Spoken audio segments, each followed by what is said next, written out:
কাণ্ডে গ্রেপ্তার আরও এক টোটো চুরির ঘটনায় তদন্তে নেমে ইতিমধ্যেই 3 জনকে গ্রেপ্তার করেছে পুলিশ। ধৃতদের পুলিশ রিমান্ডে নিয়ে জিজ্ঞাসাবাদ করে আরও একজনকে গ্রেপ্তার করলো ময়নাগুড়ি থানার পুলিশ। জানা যায় ধৃত যুবকের নাম দীপক বর্মন, তার বাড়ি কোচবিহার জেলার মাথাভাঙ্গা এলাকায়। বুধবার ধৃতকে আদালতে পাঠিয়েছে পুলিশ। পুলিশ সূত্রে জানা গিয়েছে গত রবিবার টোটো চুরির ঘটনার কিনারা করতে গিয়ে ধূপগুড়ি ব্লকের 2 যুবক এবং ফালাকাটা এলাকার এক ব্যক্তিকে গ্রেপ্তার করে ময়নাগুড়ি থানার পুলিশ। ধৃতদের কাছ থেকে 5টি টোটো, 2টি বাইক এবং 3টি টোটোর ব্যাটারি উদ্ধার হয়।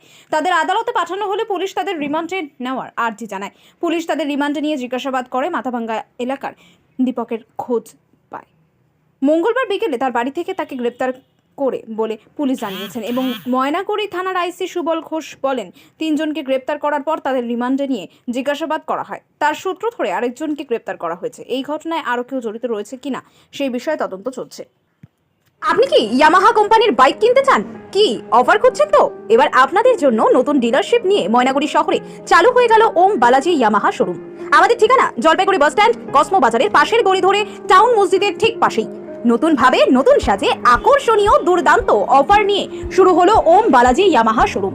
এখানে পাবেন ইয়ামাহা কোম্পানির যাবতীয় বাইক এবং স্কুটি। প্রতিটি গাড়ির কেনাকাটার উপর থাকবে আকর্ষণীয় অফার। আমাদের এখানে পাবেন লো ডাউন পেমেন্টের সুবিধা, পুরনো গাড়ি এক্সচেঞ্জের বিশেষ সুবিধা, ইয়ামাহা কোম্পানির গাড়ির যাবতীয় অ্যাক্সেসরিজ এর কেনাকাটার উপর 15% ডিসকাউন্ট পেয়ে যাবেন। যাবতীয় পার্টস থাকবে, গাড়ির সার্ভিসিং এর বিশেষ সুবিধা। তাহলে আর দেরি কিসের? আজই চলে আসুন আমাদের ঠিকানায়। আমাদের ঠিকানা জলপাইগুড়ি বাস স্ট্যান্ড, কসমো বাজারের পাশের গলি ধরে টাউন মসজিদের ঠিক পাশেই। বিশদে জানতে যোগাযোগ করুন 8927477479 অথবা 7810807907 এই নম্বরে।